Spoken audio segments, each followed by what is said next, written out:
Oh, yeah, that is. This is Between Hook Sets. I'm Chasen Walter from In Through the Outdoors with my partner in slime, Curt Underhill from the Fishing Crew. What is going on, dude? Little Christmas. Little Christmas? You're on remote again, huh? Yeah, on remote. Came over to Brookings to hang out with Mom and Cade and have a little Christmas. Last month, I got here and then the weather just turned to crap, and I'm like, well, I'm going back to Mobridge before it gets too crappy because I just don't want to deal with driving in bad weather. And now it looks like this gorgeous weather we're supposed to have isn't going to be as nice.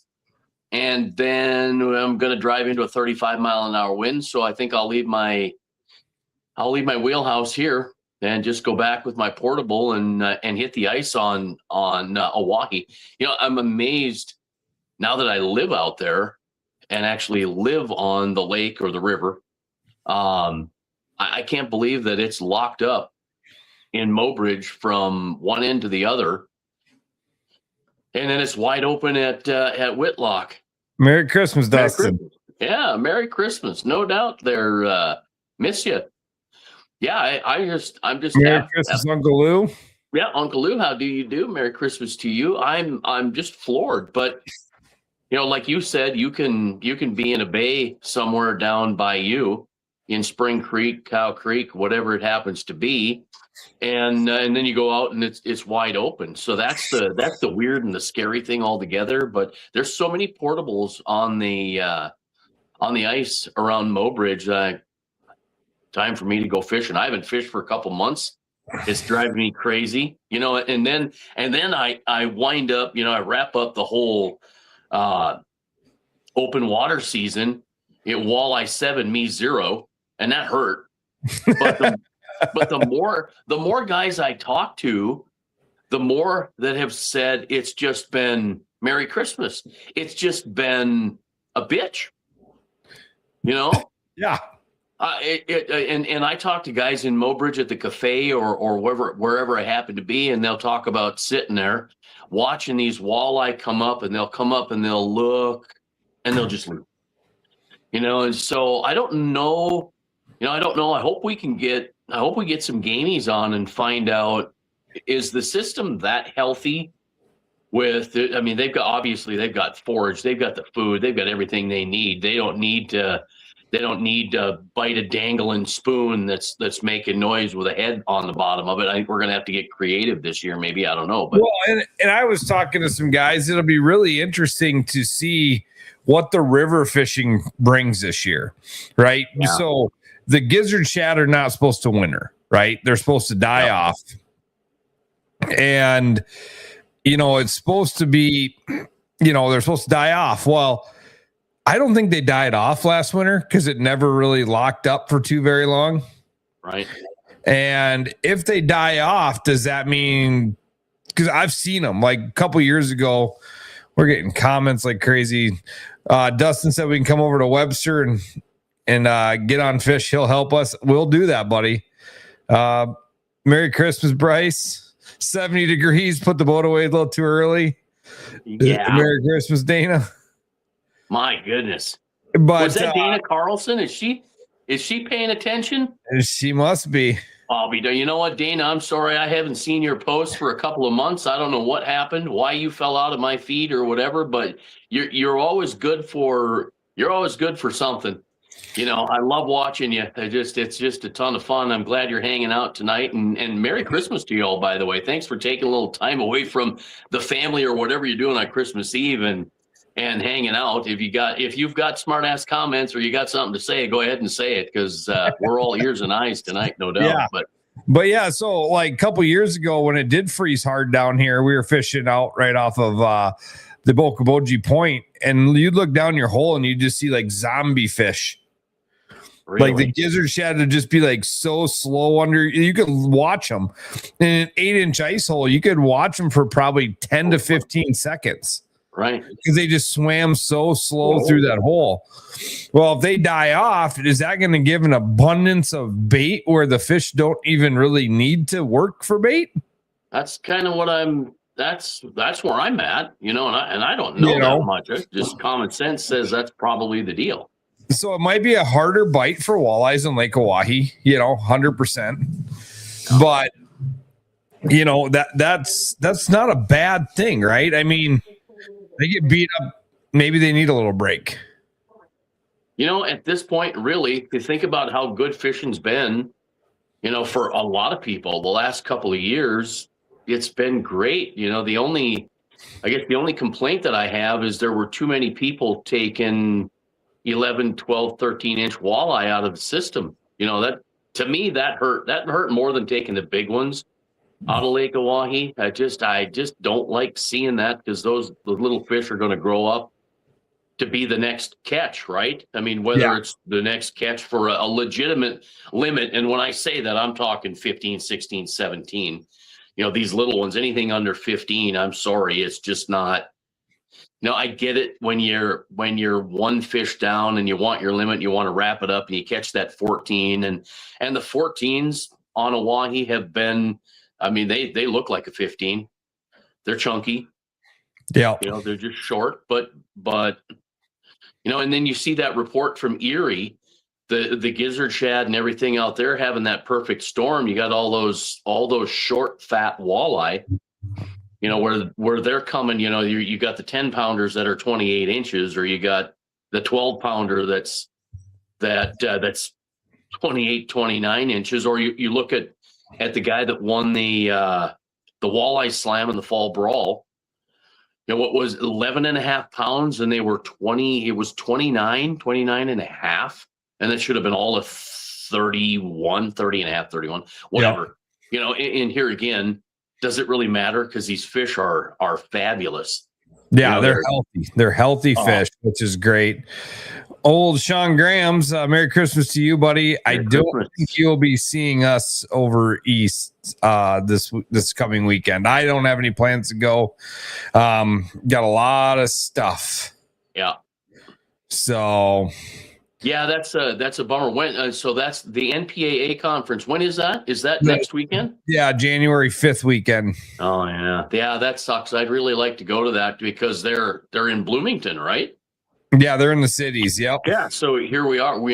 They're back in the upper Midwest. I just after this going to Mobridge thing's been really awesome, but I've got my head in work, which is really getting in the way of all my fishing and my writing and all that stuff, which whatever, it can take a back seat to it for a while. That's fine. But I missed out on the ice shows, and I will be honest, the way the ice shows have been the last couple of years, they just haven't been exciting enough to drive 6.5 hours, 7 hours to go to one.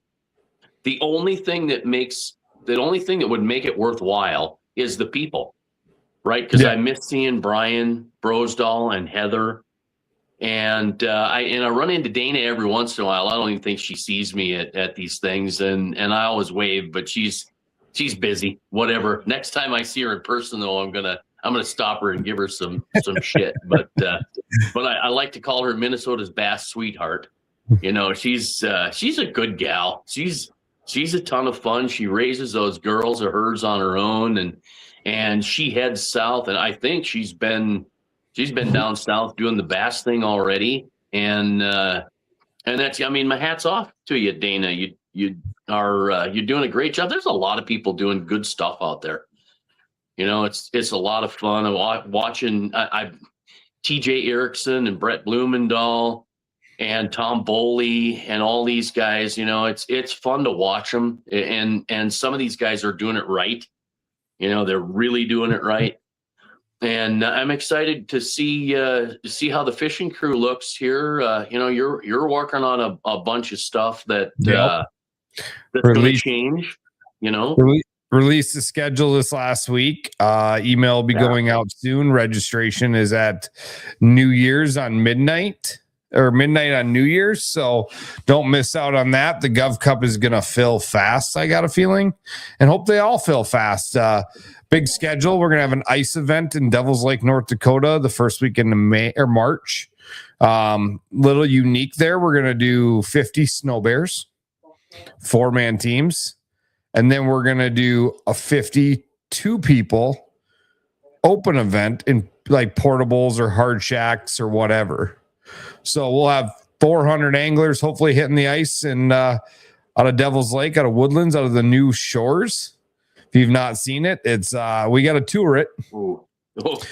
They were laying, correct me if I'm wrong, they were laying flooring when we were there. Yeah, and a lot of it. A lot of flooring. We're looking pretty excited to that. We're working with the Woodlands Resort, the Blanchfields up there, Warren and Kyle and Landon up there to get this event going. It's going to be pretty fun and planned to be an annual event at Devil's Lake. So kind of gets back into the ice realm a little bit and then go from there right to April, Cedar Shores to, bang, bang, bang. We're going to be going. So look forward to the year. Be watching your emails for all the information coming out about signing up for the tournament. And I'm not gonna let the cat out of the bag, but we got some people see some new stuff come New Year's Eve. So pretty excited about what's coming on New Year's Eve. And I'm super pumped for the season coming. I've been a long off season doing a lot of, we haven't stopped, man. There's been planning meetings. There's been, all kinds of different stuff that we've done. Me and you talk nonstop, right? Little less now that you're in Mobridge because you're working past 10 a.m. yeah, a little 4:30 in the morning to 4:30 in the afternoon. It's a little different, but you're getting your keep right now. You're getting it out of the way before summer hits. So. Damn straight, because they're not going to see me once the ice is off. And I'm like, no, that's it. It's time to walleye fish. You remember all those long days in the winter? Yep. Now it's time to go. So it's go time. Yeah, I don't know if we can get you broke away for a couple weekends. I want to get out and do some ice fishing and some filming on the ice. And see, that's the weird thing. I could break away, and I just can't do it now. Yeah. I needed the change. I needed the something different. And it is a ton of fun. I love where I live. I've never been more excited to come home. And I love that. And it's so cool. But there's just something different about living up in Mobridge. I'm away from a lot for July 17th, 18th. Oh, yeah, great. Yeah. So 17th, Sean will be rules meeting for the Governor's Cup. 18th, 19th, you fish. So let me double check that, make sure I said that right. But I thought I scrolled through the calendar. Yeah, 18th, 19th are tournament dates, 200 teams. It's going to be a good one. And hope to see Sean Grams and Tom Wynn there. It'd be a lot of fun to watch those boys compete. So, old Felby, happy holidays, buddy. I'm excited. I'm excited for 2026 because we've got is it the National Walleye Tour? Who's coming to Mobridge? I should know that right off the tip of my tongue. National Walleye Trail is coming to Mobridge. Yeah, National Walleye Tour is there. So yep. Yeah. So they're going to be there. I'm going to be right there in Mobridge for the big ice fishing tournament. So I get to see all that firsthand for the first time. Have you ever been to that? No, because I didn't want to drive 5 hours to because by the time you decide you want to go, there isn't a motel room in it you got to go stay in Bismarck for Pete's sake. Yeah. I don't think there's a motel open in Pierre. As a matter of fact, I might have to go to Dickinson to stay. So it just wasn't worth the hassle. But now I live right there, and I'm really excited just to see how the whole thing works and for the people, to see the people, meet the people. Eric Brandwright, I think, fishes that thing every year, I think with his dad. Yep. I haven't seen Eric for quite some time, so it'd be great to see him again.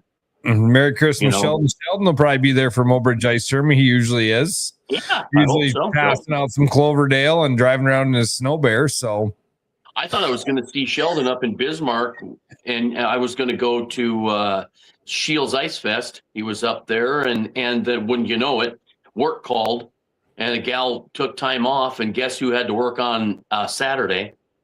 So I haven't worked a Saturday since I was 19. I'm like, I guess I'll work Saturday then, and that's fine. Whatever, I don't care. I think I figured out your problem. You got to hire some more guys under you, so you're not the FNG anymore. Yeah, right. Yeah, that and that's the sad thing. The FNG at 59. I'm like, oh, hold the phone here. Wait. okay, this isn't my first freaking rodeo. I mean, I'm sorry, but I've been doing radio a long time. I got this figured out. Whatever. I'm just teasing, but yeah, that's the hard part when you're the F and G at 60. It's just kind of like, what the heck? Seriously? Hey, but I can tell, like I told you several times, it's been a good change for you. Yeah, I mean, there was nothing wrong with Brookings. There was nothing wrong with the radio station. There was, I think, things. Part of my situation, I went from Rugby, North Dakota, this little podunk AM station, to Y94 in Fargo, and I worked with people that went on and worked in bigger markets, and I worked with great people, and they knew. Really, Eric, Merry Christmas. They really knew they did radio. We did radio right. We did it. And then I kept moving, going, what the heck? So I was at the top of the heap at 18 and 19 and learning from great people. And then things just started to digress. And I felt like I lost myself, and I'd lost myself for a long time. And now I go to Mobridge, and you want to talk about a smart ass on the radio. I mean, I'm having a good time. I mean, and I'm still trying to make, I haven't even really got started, for the simple fact that everything's got to become second nature.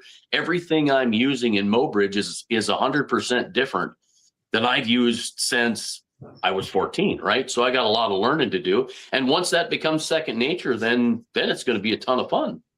So, Mom just said, Brian, it's time for bed. I'm like, oh crap, really? You're at your mommy's and she said you to bed. I met Mom. She's standing here holding a bottle of Geritol and a glass of water, and I'm like, no shit, really? She goes, I've got some Flintstones if you need them. She's ready to tuck you in and read your bedtime story, or what? Do you want me to warm up the milk? And I'm like, it's great to be home, boys and girls. Yeah, it's great to be home. But I mean, looking forward to the ice season coming up. We weren't going to take a lot of time tonight just because it's Christmas Eve, and we appreciate all the people jumping on and following along. And it's when the date Wednesday falls on Christmas Eve, and when New Year's falls on Christmas Eve, guess what? We still go live. We haven't missed one yet, and don't plan on it. We've had some special guests along the way. We've had some remote. I think I've been on the side of the road a time or two. I've been in the ballpark at the Twins game. Whatever. I've been to Arkansas. I mean, we've taken the show on the road, and we enjoy everybody each and every week following along. I mean, if I'm thankful for one thing, and thankful for a lot of things, but I'm very thankful for our loyal listeners on this show, people that comment every week. I think Uncle Lou's been slacking lately. He's usually the second or third comment. He used to be the very first. Yeah, he used to be the very first comment, but I mean, appreciate all the people chiming in. Really appreciate all the guests, taking their time to jump on our show every week. And, when we first started this, it was like, we had conversations like we were nervous to ask people for their time. Right. And we're like, hey, we'll do it in like 15 minutes. And they go a half hour. And then we're like, okay, a half hour is all we need. Then they go 45 minutes. And then now we're like, it's going to be about an hour, guys. Like, that's what it's going to be. Yeah, it's way too easy. And honestly, I'm surprised at the number of people that have popped on and commented candy bar. People like Mark popping on real quick on Christmas Eve. Just even if they're not watching the whole thing, they're popping on, they're saying hi. And it makes a guy realize that you got to keep it going. And I think, we've got some good guests, great guests planned. I don't know what's going to happen in 26, but I hope we absolutely shred walleye and just pile on the walleye info. Mark said his skid shack is ready to rock. Yeah. Okay. So we're going to have to get pictures. So Mark built his own skid shack, but now he built a trailer for the skid shack. He sent me some pictures on Facebook. I saw that. You did see that. Yeah. So I'm like, okay, now that makes a ton of sense for a guy that's got a skid shack. And Uncle don't Lou want to. said, "Don't think you'd be on tonight, but glad you are." Hey, we've yet to miss a Wednesday night yet. Yeah, what the heck? You know, and sorry you got to listen to us two ramble about nonsense, but we're on, right? I mean, Yeah, it's been that way, and it happens. This whole show was meant to fill a gap for the fishing crew between tournaments and seasons, right? So there was no promise of the best guests ever. There was no promise of being the number one podcast. It was just meant for you and I to get on and BS our way through stuff. come on, we are the most awarded. We're the most self-awarded walleye podcast. Yeah, the most participation awards of any walleye fishing podcast. I mean, that's why you had to move to a new house. You couldn't even get the participation ribbons in the tiny cabin anymore. Yeah, no, there just wasn't room for any of this. We had so many participation awards that they didn't fit in 2 boxes, and frankly, I just couldn't even bring them. I just couldn't do it. Now I'm really understanding when everybody's like, "What do you got your guests diving into the phone?" Yeah. Dane, Merry Christmas. Yeah, it was great to meet you this fall, Chasen. Oh yes, you left before I could say goodbye. I'm like, hey, wait a minute, where the hell Dane? Where did he go? And like, oh, they left. I'm like, I wanted to say goodbye because I thought I was being a jerk because some other guys came in and I started talking to them, and so the conversation shifted, and I kind of felt bad. So. It was great to meet him. And Sheldon says, I hope I can make the list, the 26th list. Well, an easy way to do it, Sheldon's win a tournament. That's an easy way to do it. You take first place and you're on. Or I guess come to Devil's Lake and share a room with me, sicker than a dog. Poor guy. That we went up to Devil's Lake and Sheldon was, I don't know what sick he was, but he was sicker than sick. And I'm like, oh, we're roommates. And, I didn't get sick. It wasn't like we were, he was in the bed over there. I was in the bed over here, and everything was all fine and dandy. But yeah, I'm sure we'll see Sheldon at the Devil's Lake Ice event. So we'll have him on for sure. And I mean, we're going to have a show about that coming up. We're going to have some biologists we're working on, some stuff about the new RAS systems. I know we talked with the, Wildlife Coalition about the RAS systems, but we're going to have the guy behind the RAS systems one of these days on. It's just trying to get all the schedules lined up, and then we plan on doing a Lake Oahe update, a Lake Sharp update, a Francis Case update, and probably in Northeast South Dakota update. Yeah, that one excites me more than anything. I hope we can pull that off. Right? Yeah, so we'll get them 3 on there. If we need to, if people like and want to hear about the hills area, southeastern South Dakota, there's not much. None of us really dabble in that area, but not saying we wouldn't go there. But I figure if we dabble, we talk about Lake Oahe all the way down to, Pigstown for Francis Case, take North Dakota border to Pigstown. And then we branch into that northeastern South Dakota to learn what our lakes are doing, and we get one-on-one with these guys. And it's, I've sat in a lot of the status of the lake meetings in Pierre. You'll probably get to sit in your first one in Mobridge this year. Oh, I probably should do that. When they do the annual meeting up there. And it's really interesting. I've listened to the biologist talk quite a few times, but when we had Mark on last year, I thought we got way more information out of him than we've ever got in one of those seminars.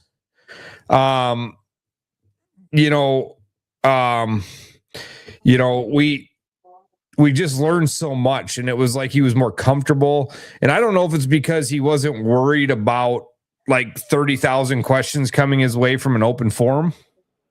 No, I think he could talk. He could share what's on his mind. Yep. We had questions for him, but they weren't going to be stumper kind of questions. Oh, hey, Uncle Lou, we're not scared of the Southeast at all. But no. I mean, the fisheries down there, to get a biologist on, I mean, I don't know. Maybe we should. Maybe be interesting to hear about Lewis and Clark and that area of the state. But I mean, Lewis and Clark is such that tricky fishery. It truly is a tricky fishery. So now I'm just looking forward to having all those biologists on and learning about what's going on in these systems, and get a chance to listen to them, listen about the morass systems. I know I think there's legislation coming. I'm not 100%, but I'm pretty sure I heard there's legislation coming about funding a new fishery up in the Northeast or revamping like Blue Dog. Really? Yeah. So that's a possibility for legislation this year, which is a great thing. I mean, we need it. Right. I was talking to our buddy Teaslink today, and we were talking about stocking ponds and, the old rearing ponds. I don't think we have rearing ponds anymore. No, I think they've pretty much taken the fish out of them, at least in the Northeast, right? Or in the eastern part of the state, I should say. Yeah, maybe the Hills has some rearing ponds or something. They might have. That Northeast, 96, 97, whenever all them rearing ponds flooded and, God stocked all the lakes for us. Right. It was, that was just a natural stocking because Blue Dog flooded. Right. And look what happened there. So, it'd be interesting going up to our friends up north, Devil's Lake, man. Devil's Lake's perch is Devil's Lake perch is they're going to stock. They're going to stock the perch come this spring for I don't know, maybe first time ever. Yeah, it's the population's a little iffy. Warden C, I can't remember, CSEA, I think it is his last name, with North Dakota Game and Fish. He commented recently about the walleye and about the perch. And the perch he said the perch bite's going to be tough. Yeah, still going to probably catch an occasional 2-pounder, but Devil's Lake's always been you weren't going to go up there and get a guaranteed 2-pounder, but you could go up there, and if you went up there fishing 5 times, three trips, you'd catch 2-pound walleye and you'd get into nice ones, right? 2-pound perch. I mean 2-pound perch. Yeah, sorry. So things are changing in that fishery up there, but it's bound to, because you've had a ton of people going up there and fishing. Yeah. And I think you have more fishermen pulling 2-pound perch out and taking them home than the system's producing 2-pound perch. Well, I don't think it's a 2-pound perch, right? I don't think it's necessarily a 2-pound perch, but I think they've got some issues. Maybe the water isn't rising like it used to. Natural rise of the lake. Maybe they've got it controlled to where it ain't drowning more farmland, and walleyes can spawn on a gravelly, rocky bottom, right? Yep, without a problem. Perch and them fish need to hang their fry. Right. So they need trees and they need branches and they need weeds. And, so if you don't have a bunch of new and all the little stuff is broke off, it's a lot harder for fish to reproduce. Yeah, I'm glad you brought that up because right, that is the truth. And I'm sure if we can get Johnny Candle on to talk about Devil's Lake anytime, and maybe we'll do that later in the winter here before he ends up coming home and getting busy. But I think you're closer on that than I was on the 2-pound perch thing. Yeah. That makes a ton of sense.